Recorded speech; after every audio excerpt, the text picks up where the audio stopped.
There's a recent book that I read that kind of touches on some of these issues that I want to highlight, and that's by Yanis Varoufakis. It's a book called Techno-Feudalism.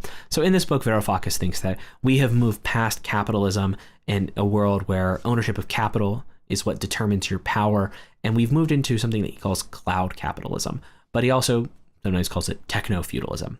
The idea here is that companies and those in power are mostly interested in extracting rent from us, like in a feudal system. But instead of renting the right to work the land, we're actually renting the rights to access the cloud, or renting the right to access large digital infrastructures which allow us to live our lives in the modern world. I'm not really convinced by the larger framework that Varoufakis puts. I'll be honest, I actually wasn't that impressed by the book, but I do think it was at least touching on some important issues here. Namely, it seems to locate this problem where more and more we are becoming perpetual renters, whether that means that we have to subscribe to things that ordinarily you should not have to subscribe to, or even when we pay once, we're really just getting a license to something and it can be revoked. You know, the stuff is still owned.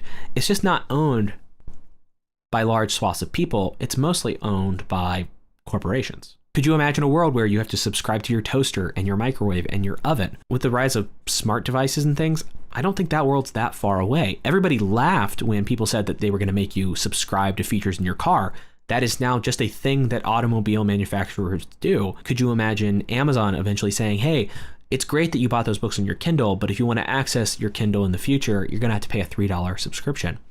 You know, maybe that's not a good business decision for them, but I could see them at least thinking about it.